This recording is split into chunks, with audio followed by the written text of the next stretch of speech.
Question number 8, जैसा 7 question था same वैसा ही क्वेश्चन नंबर 8 है।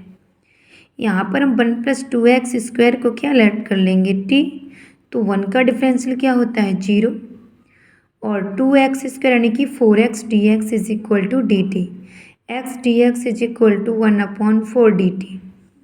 तो 1/4 integral √t dt, under root का मतलब क्या होता है t की पावर 1/2, इंटीग्रल करेंगे तो t की power 1/2 + 1 upon 1/2 + 1 + c, 1/4 into T की पावर 3/2 अपॉन 3/2, 2 ऊपर पहुँच जाएंगे तो क्या हो गया यहाँ पर 2/3 टी की पावर 3/2, 2 से 4 कट जाएगा, कितनी बार कटेगा ओनली 2 टाइम्स, 2 3 जा कितना होता 6, 1 + 2x की होल पावर 3/2 + c। ये रहा आपका क्वेश्चन नंबर 8।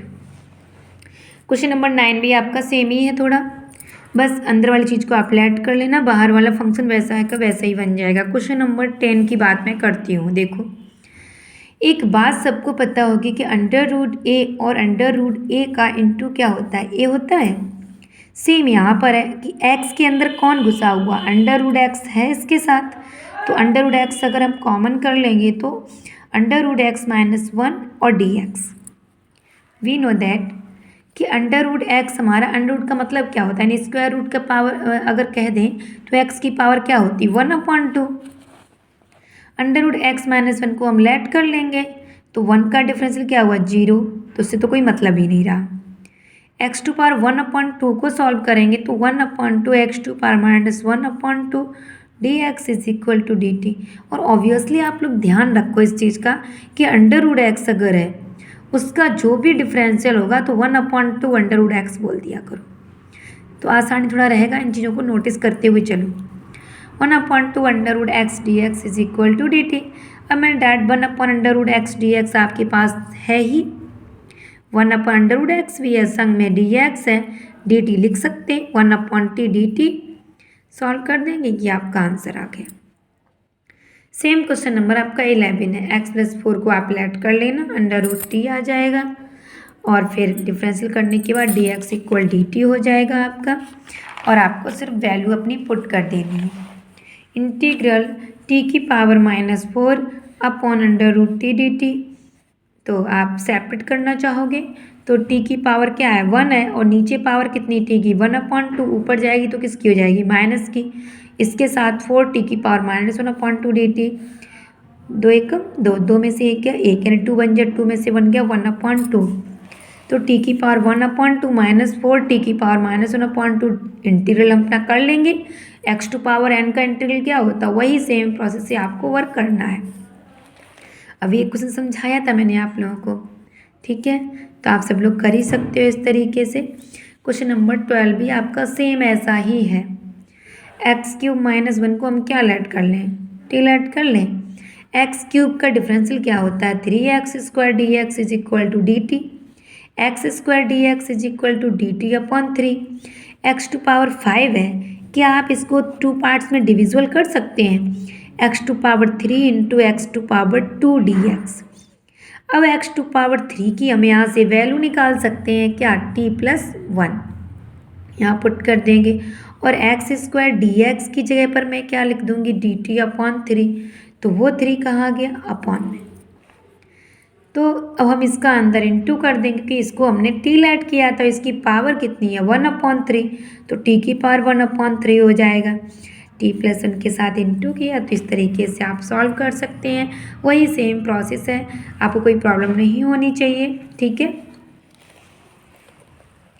अब मैं बात करती हूँ इस तरीके से आप क्वेश्चन नंबर 13 अपना कर सकते हो, इसको लेट कर लेना, उसी की तरह ही आपका सारा फंक्शन सॉल्व हो जाएगा। क्वेश्चन नंबर है आपका 14, log x को अब हम लेट कर लेंगे क्या t, तो 1/x dx is equal to dt, आपके पास है 1/t की पावर m, t की पावर -m dt, फॉर्मूला आप लोगों को पता ही है, वही आपको यूज़ करना है। अब बात करती हूँ क्वेश्चन नंबर कौन सा है 15। अगर किसी को कहीं प्रॉब्लम होती है तो आप प्लीज़ हमें कमेंट्स में ज़रूर बताएं, और आपको सवाल हमारे कैसे समझ आ रहे हैं इसके बारे में भी आप हमें कमेंट्स में ज़रूर बताएं। जिससे कि हम और वीडियोस बना सकें, हमें पता चले कि हाँ आप लोग हमारी क्वेश्चन सॉल्यूशन को देखते हैं, तो हमें थोड़ा अच्छा लगेगा। यहाँ पर भी सेम प्रोसेस, 9 का क्या हो गया 0, 4 2 जा क्या होता है 8x dx is equal to dt। ठीक है, तो x dx 1/8 dt हो जाएगा। यहाँ पर हम अपनी वैल्यू पुट कर देंगे, इस तरीके से आपका आंसर आ जाएगा। e⁻² 2x + 3 same process, 2x + 3 को लेट कर लो। जब भी ऐसा फंक्शन आता है तो एक की जो पावर होती है उसे लेट कर लिया करो। सेम प्रोसेस यहाँ पर e⁻ क्या है x², we know that x² है तो मेरे पास ऊपर x है, हमें पता है कि x² का डिफरेंशियल क्या होता है 2x dx is equal to dt। तो यहाँ पर आपका कोई फंक्शन बना है इस तरीके से, क्योंकि हम इसको लिख सकते हैं इंटीग्रल x e⁻−x² dx, इसलिए -x² को हमने t लेट किया।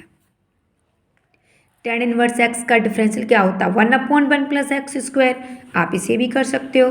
क्वेश्चन नंबर है 19, मोस्ट इंपॉर्टेंट ऐसा क्वेश्चन आता भी 19 20 दोनों ही इंपॉर्टेंट है। e⁻2x है, आप इसे e⁻x का स्क्वायर तो कह सकते हैं ना, क्योंकि पावर का पावर के साथ क्या होता है इंटू, तो मैंने e⁻x कॉमन किया, जब 2x थे तो ओनली x बचेगा, इसके पास कुछ नहीं था। एक बात ध्यान रखना, जब भी हम इंटू से कोई चीज़ कॉमन करते हैं और मेरे पास नहीं है तो वो वहाँ पर अपॉन में आ जाती है। ठीक है, इसका ध्यान रखना। अब ये कट गया, e⁻x minus e⁻−x upon e⁻x plus e⁻−x dx। We know that अगर हम हर में जो संख्या लिखी इसको लेट कर लें तो इसका डिफरेंशियल क्या हुआ e⁻x, लेकिन अगर माइनस को लेट करेंगे तो माइनस चिन्ह आ जाता है, इसलिए हमने बेटा इसको लेट कर लिया e⁻x plus e⁻−x equal t। इसका तो यही रहा, e⁻−x का क्या होता वो भी वही रहेगा, लेकिन -x का क्या होता -1, तो प्लस की जगह माइनस चिन्ह लग गया और मेरे पास ये संख्या ऊपर है, तो ये 1/t dt देन लॉग आ गया। सेम प्रोसेस यहाँ पर e⁻2x, यहाँ पर आपको ऑलरेडी सेम इस फंक्शन पर 2x है तो उसी तरीके से हो जाएगा, फंक्शन को आप लेट कर लें इस तरीके से, वही चीज़ आ गई। आप लोग कर सकते हैं इस क्वेश्चन को। ऐसे 2x - 3 है, इसको लेट आप करेंगे तो tan² का इंटीग्रल तो होता नहीं है, तो वी नो दैट हम फॉर्मूला जानते हैं अपना कौन सा फॉर्मूला जानते हैं sec² minus tan² x is equal to 1, ये जानते हैं ना, उसी से हम इसकी वैल्यू निकाल लेंगे क्योंकि we know that sec² x equal tan x होता ही है, तो फिर हम इसके बाद इस क्वेश्चन को सॉल्व कर सकते हैं। ठीक है, ठीक है जी, आप वैल्यू पुट कर देना, इस तरीके से आपके सारे क्वेश्चन सॉल्व हो जाएंगे। कोई प्रॉब्लम अगर आपको लगती है तो आप हमें ज़रूर कमेंट्स करके बताएं, जैसे कि हमें पता चले कहाँ पर क्या गलती हो रही है, आप हमें बताएं। फिर इसके बाद सेम प्रोसेस वही आ गया, साइन इनवर्स x का differential 1/√1 - x² dx equal dt, तो आप कर सकते हो इस तरीके से। 2 cos x - 3 sin x, आप यहाँ से 2 कॉमन कर सकते हो अपॉन में से, और नीचे की संख्या जब भी आप लेट करोगे तो ऊपर वाली संख्या वही आ जाएगी। ठीक है, तब आप लोग कर सकते हो इस क्वेश्चन को सॉल्व। सेम प्रोसेस है, क्वेश्चन नंबर आपका 25, 1/cos² x 1 - tan x का होल स्क्वायर। अब cos² अपॉन में है, ऊपर जाएगा तो sec² हो जाएगा, और हमें पता है कि 1 - tan 1 का क्या होता है 0, और tan x का डिफरेंशियल क्या होता है sec² x dx। तो आप लोग कर सकते हो, जहाँ भी आपको प्रॉब्लम लगती है प्लीज़ आप हमें कमेंट्स करके बताएं, और हमारी आपको वीडियो कैसी लगी आप इसके बारे में भी हमें बताएं। ठीक है, ओके, इस तरीके से आप सारे क्वेश्चन सॉल्व कर सकते हैं। सेम वही चीज़ है, पैटर्न भी वही है।